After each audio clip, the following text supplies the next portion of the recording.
Your biggest lesson learned going from like the single family, making the jump into multifamily. If you were to verbalize that in a couple of sentences, what would that be?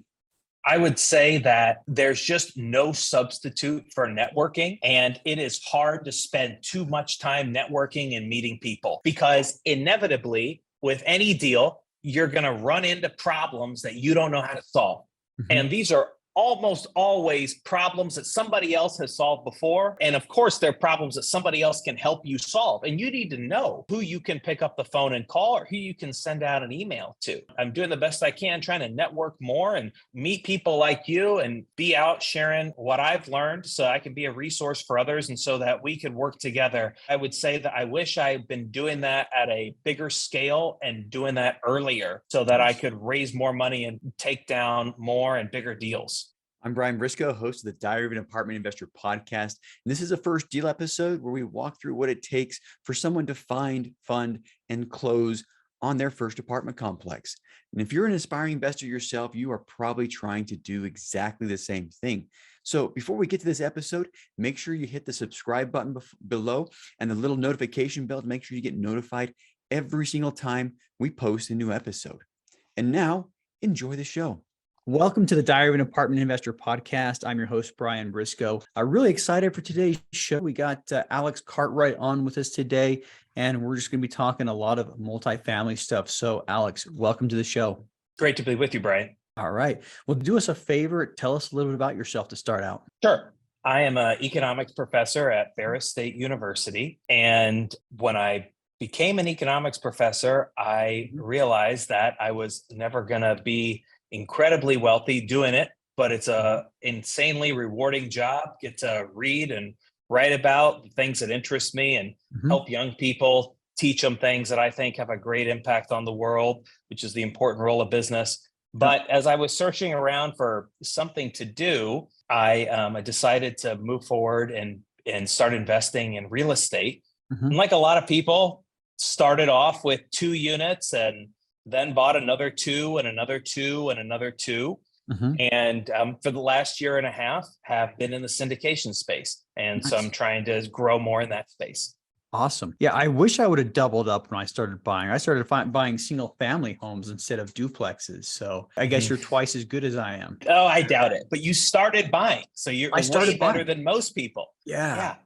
I talk to my students all the time and I say, guys, you have got to get a duplex as soon as you graduate. Oh, yeah. You've got to do it before you get a family and you can't fit in a 1, 2, 3 bedroom unit and you become pickier on what neighborhood you live in, or you've got a spouse or someone else that's not on board. And I say, we all know you've got to get your money compounding. And your biggest expense is probably your housing. It's probably around a third of your income. You probably can't go to graduate school for a couple years and raise your income by a third, right? If you buy a duplex, you're effectively raising your income by a third, and you don't have to give away any more of your time to do it.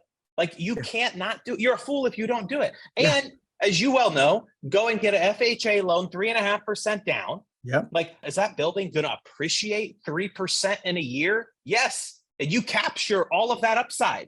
I mean, it's not guaranteed that it appreciates, of course, but what's the likelihood it doesn't appreciate 3.5% in the first 24 months you own it? Very little. Very little. Yeah. But to your point about only doing single family, like you started, Brian, I pitched this as hard as I can to 200 students that are about to graduate every year. And I can count, I think, 3 people in the last 4 years that have taken me up on it. Now, those people are all very happy.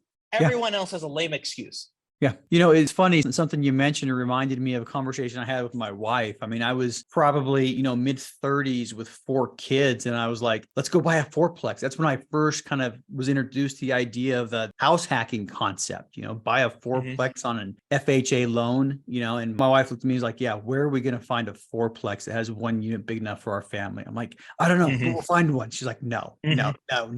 So yeah, I think your advice is sound there. I mean, having tried to do it in my mid 30s, yeah, if you can do that when you're 20 something, just out of college, I mean, do it. Especially when there's not a lot of, you may live in a market where there aren't a lot of fourplexes or duplexes. Yeah. Like if you're in a market where these things are available in any part of your city, you better think seriously. You need to have a compelling reason for why you're not doing it. Yep. There was a duplex, a buddy of mine was doing some wholesaling, and he found a duplex in Salt Lake, which is where my daughters live. And yeah, I was thinking for my girls, I'm like, hey, let's get this duplex and everything. I mean, just for them too. So same thing. And of course I showed him the picture of it, and my girl's like, I can't live there, but yeah, but here's what you tell them, right? You say, look, honey, if you want pretty, you go to Nordstrom and buy. We're not buying pretty here. We're making money. That's what we're doing. Right. Absolutely. It's all about what does the customer want? And there's demand for people to have clean, affordable workforce housing.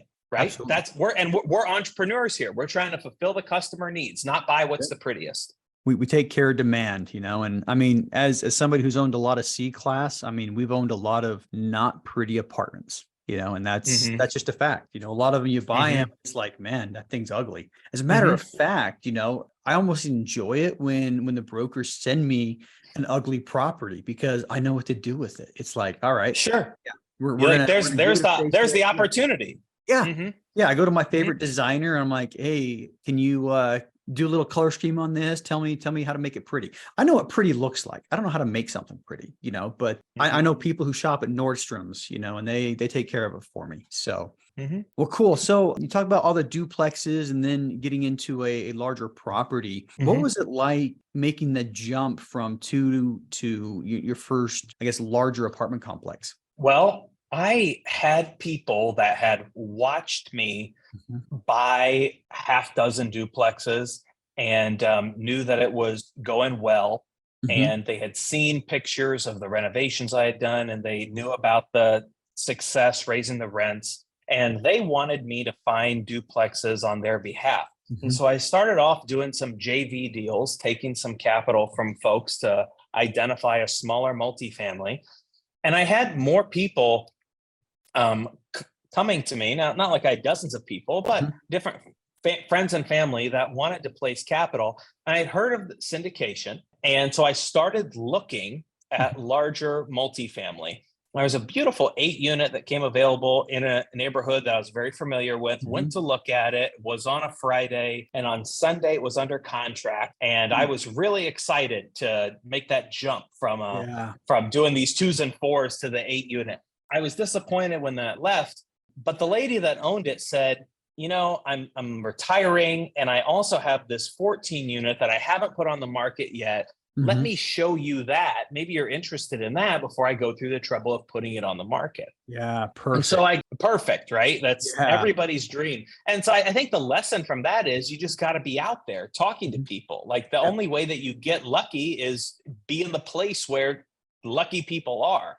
So I go and I look at this 14-unit, absolutely beautiful property, A-class property, core of downtown Grand Rapids. Lady that owned it had over rehabbed it, really, Brian. She had put solid wood closet organizers in every closet.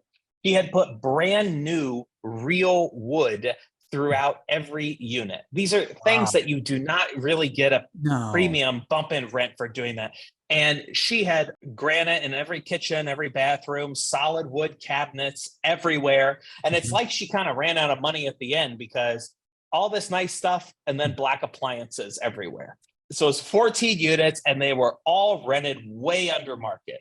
So there were $800 and $700 a month studio and 1-bedrooms that we now have at between $1,400 and $2,000. So it was just a matter, it was really a great deal for a first-time syndicator, because in terms of the value add, we didn't have to make a lot of physical changes. Did some painting, did some cleaning, and then we were just patient, waited for the leases to expire, put up with a little bit of vacancy to get those rents up. And now we're returning over 20% cash on cash to the investors. Man, those are nice numbers, really nice numbers there. So yeah. And I mean, over renovating is a thing, and you just gotta, that's something that I ask a lot when we start coming into plans, to do our next, value add is, where's just the right spot, kind of like the 3 bears, the mama bear, you don't want to be too hard or Actually, the mama bear is too soft, isn't she? Right. You want to be like baby bear, just right. Back to your point about your daughter wanting something that's pretty. I think even in the midst of a rehab, we want to do things that are pretty. And you get excited about changing the paint colors and the new cabinets and the hardware, etc. And I'll tell you what, I've also under rehabbed. And I think you under rehab when you sit down and you're really trying to calculate the ROI on every last little light switch and faucet, etc. You don't want to do it that minutely because you want to look at the renovations, I think, in totality. To use you want to look at the synergy or the gestalt of the whole package together and ask, is that entire package worth it? So it's a careful balance, and that just comes with experience. And in terms of getting it just right, for example, try really hard not to buy those Glacier Bay faucets or toilets. The $99 toilet, like, that sucker breaks one time. What does that cost you in terms of somebody's time and parts to get it fixed? Whereas the $150 or $200 toilet, it's going to break less than half as much, if at all. Totally worth it to me. So I've learned to not skimp on like the toilets, the faucets, and not get the absolute cheapest appliances, but at the same time, not get too excited about the design.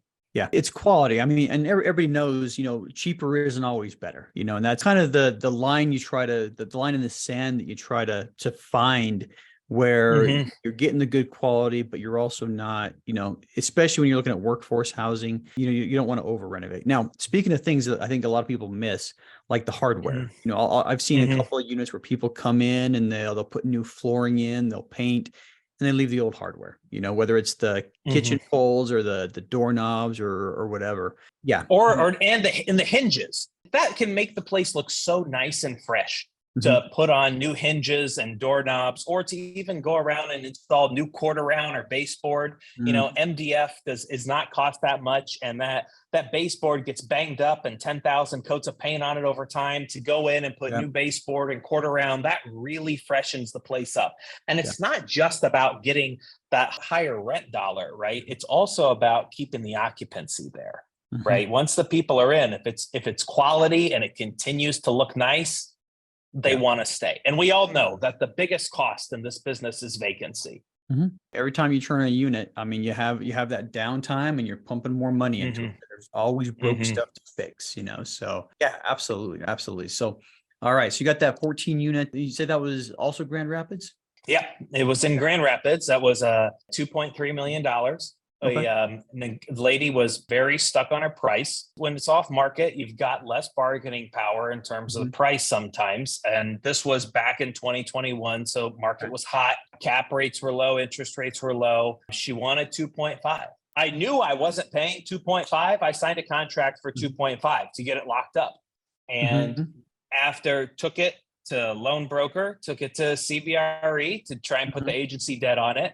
And at the current rents, it didn't meet the DSCR requirements. And also on a property that small, we were not going to make the occupancy requirements if we had more than one vacant. And that was painful, because then she would have to re-sign somebody at a lower rate to make sure we were 90+% occupied in order to satisfy the lender. And so I sat down with her for maybe 2.5 hours and explained that at this price, we don't meet the DSCR requirements. And that if this is what she wants, this price, I could give her 2.3 million, but I wanted interest only for 7 years. And I wanted to put down 20% and that she would do a land contract at 4%. And she agreed to that. In retirement, that interest payment every month was nice. For her, she's secured by the building, of course. We sidestepped a whole bunch of lender fees and other closing costs. And then things were a lot more flexible in terms of what insurance we got, no appraisal, inspection, everything was just a lot more straightforward. And we moved forward and closed less than 30 days later. Nice. The longest pole in the tent, as I say, is always the lender. They're the ones that take the longest to process everything and get everything done. And we're seeing 60 to 90 days. But yeah, if you're doing seller financing, and that's something that can be done that quick. And if you got the equity there, there's no reason it takes any longer than 30 days. So exactly. Nice. Well, that sounds amazing. And, congratulations. Looks like it's all working out extremely well right now. Yeah, thank you. Yeah. The hard part, the downside of it is now everybody's spoiled and wants to repeat that.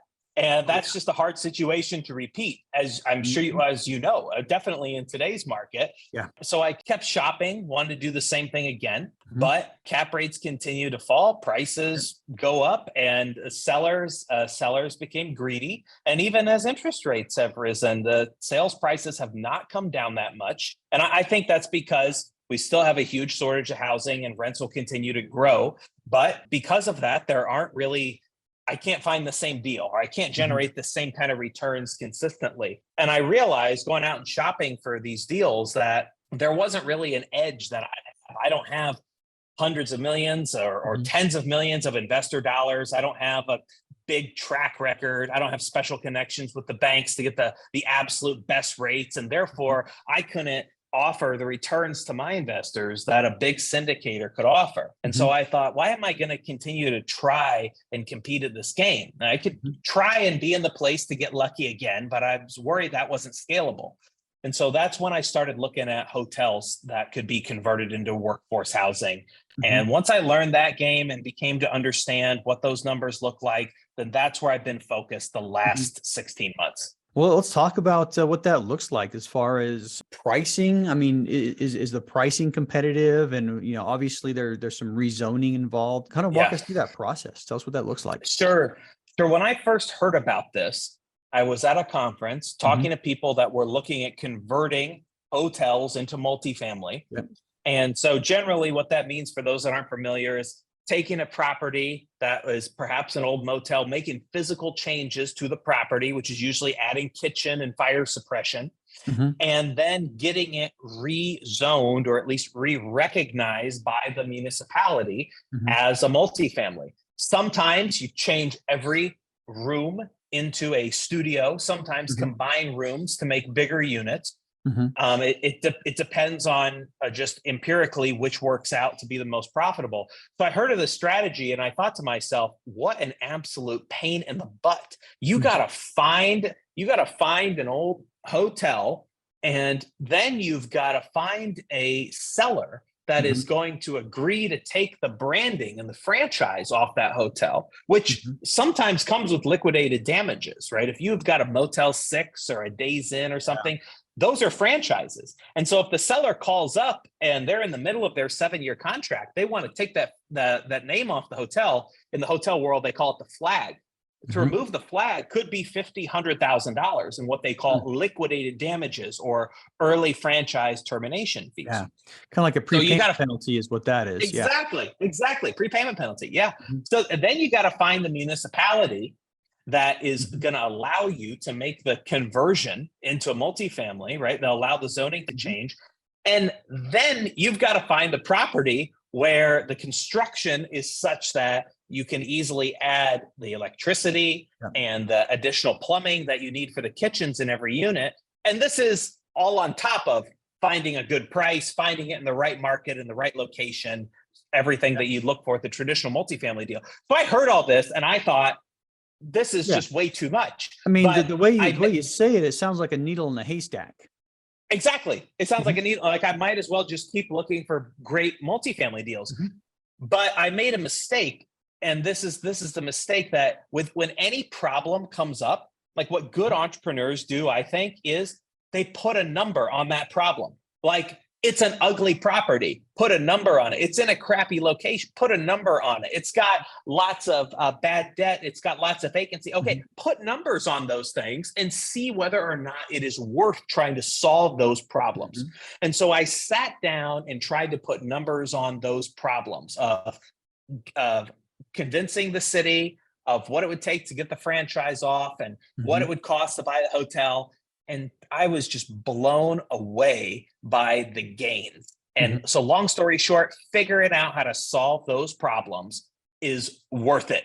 And as I've dug Yeah. into it over the last year and a half, solving them is not that hard. It's like most Mhm. things, looks like a mystery at the beginning, but other people have done it. And so you learn from them and you figure out what to do. So the first thing I do in terms of vetting an area is one, not all areas even have zoning. So Houston, Texas, for example, no zoning.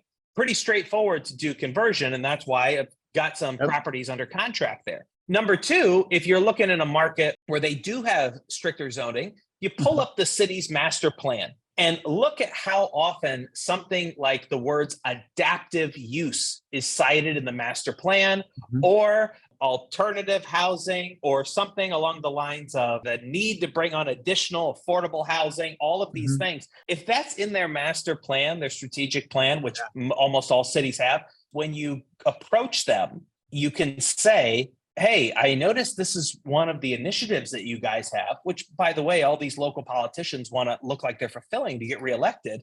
I can help you get closer to those initiatives if you allow this zoning change. Where I've been part of going through and applying to make this change, like one time in San Antonio, we went through and made the application and it was granted. And then you get two people on your team to help you. Number one, you find a broker that has managed this process with the city before. And number two, you get an architect that has managed this process with the city before, and you can get it done.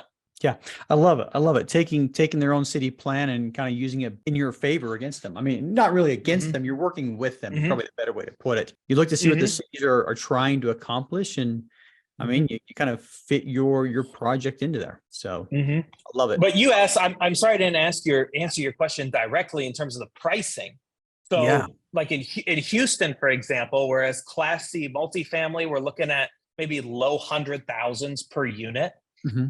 You can buy, I'm even under contract on extended stay hotels, meaning those are hotels with kitchens in every unit already. You can get that. Great area, great condition, high 40s per unit. Even older motels, and I'm not even talking about stuff that is non-operational. Fully operational stuff you can get for mid 20s to low 30s per unit. We're talking like a half to 1/3 of the multifamily price. And by the way, this is for a product that you can turn around and rent for $700 to $900 a month. Nobody can build that. And that's where there's the most demand. That's where there's the highest occupancy. That's where there's high collection, right? All the rest. And once you get in there and make that conversion to multifamily, it's not just a physical conversion. It's also a financial conversion. You get that multifamily cap rate placed on the building, which is a lot lower than a hospitality cap rate. And boom, all of a sudden you've got a huge windfall for your investors. Yeah. Nice. So what markets, I mean, you mentioned Houston. What makes Houston such a great place to be doing this? Glad to tell you. So I love Houston because first of all, because the regulatory environment, and there's other people that have done it. So there's proof of concept at the city level, and they're open to allowing it. You combine that with the fact that Houston was the second most popular place for people to move in 2021.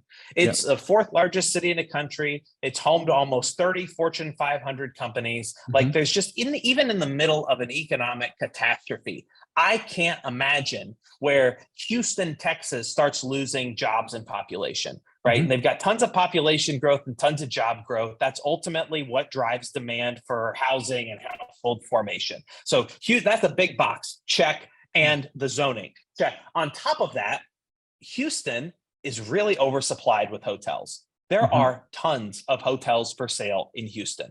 And what does that mean? You can buy them at a competitive price. So but those reasons alone are enough to focus on Houston. But I look at everywhere in Texas.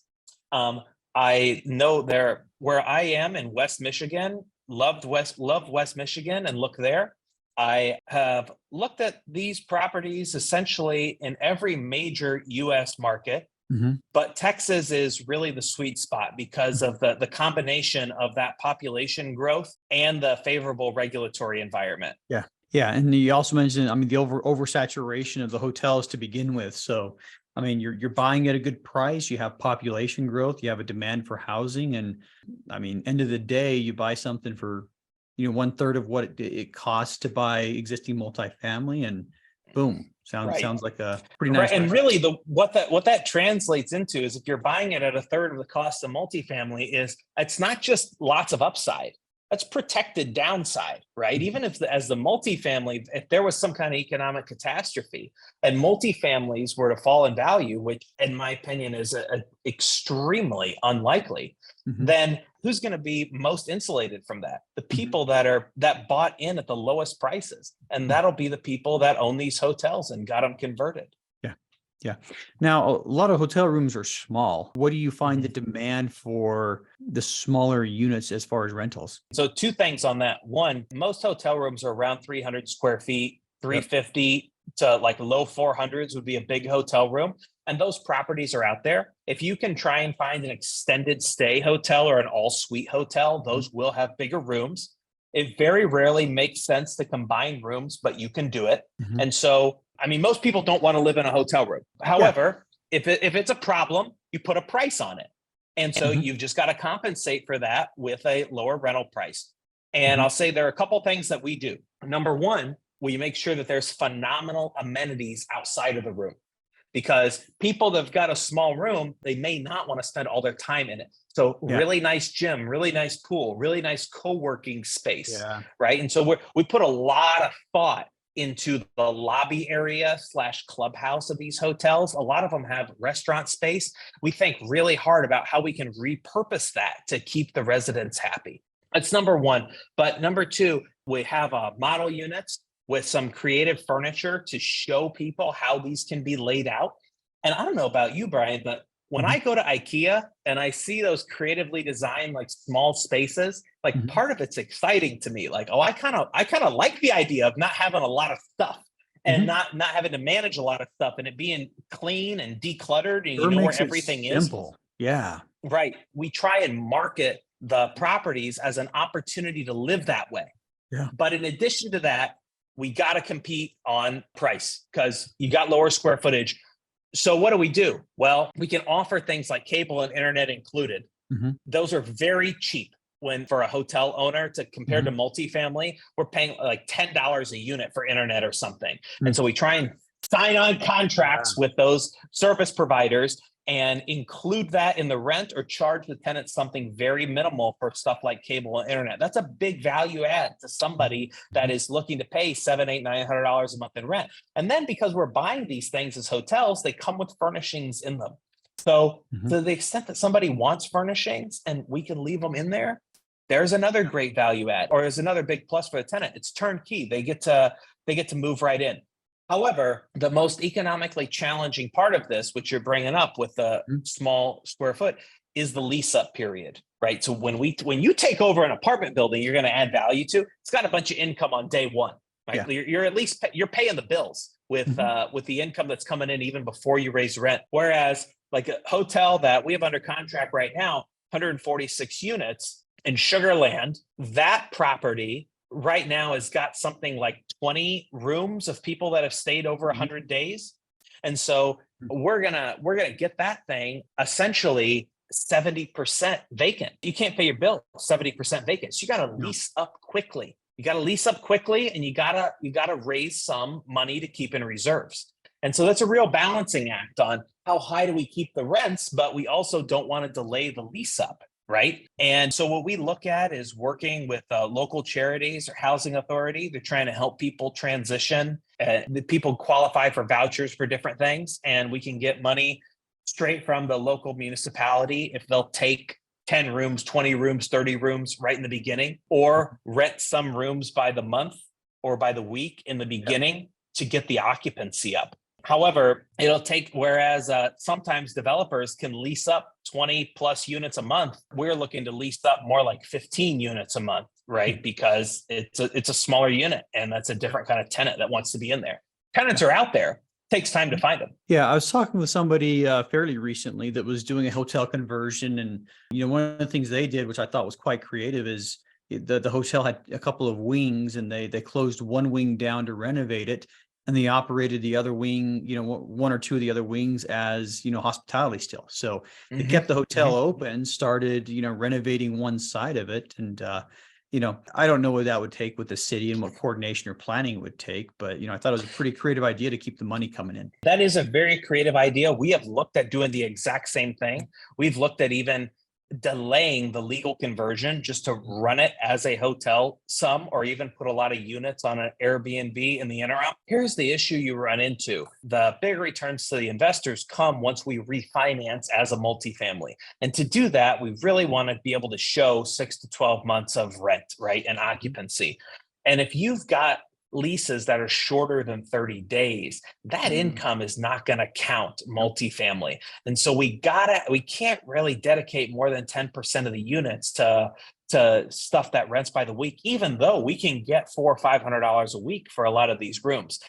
So what you've got to do is you've got to find a property manager that understands the conversion game. And here's what you say to them. You say, hey, property manager, you guys under a different entity, you turn around and lease from me 20 or 30 units at the long-term rental rate. And then you guys turn around and rent them to traveling nurses or by the week or whatever you want to do with them to operate them on the corporate end.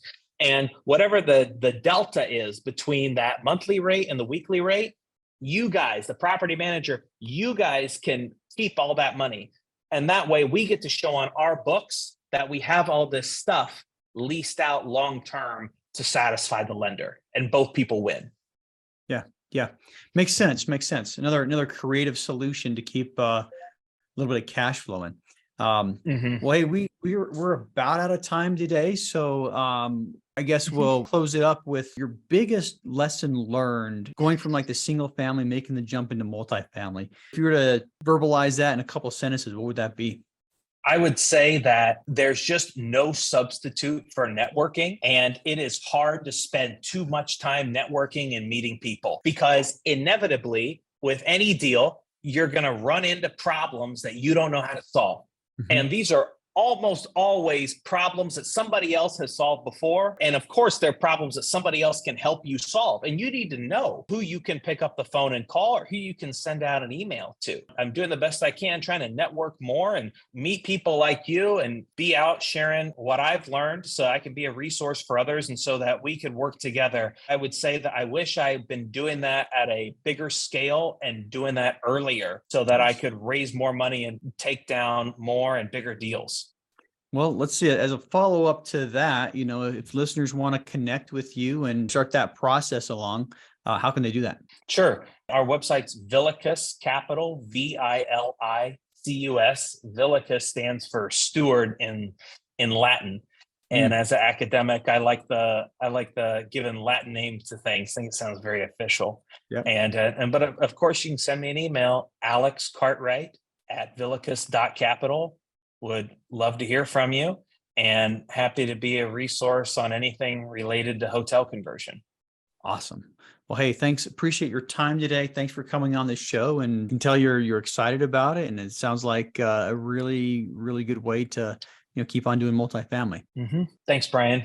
Hey, if you like that episode, make sure to subscribe. But more importantly, if you haven't joined our multifamily educational community yet, which we call the Tribe of Titans, you are missing out.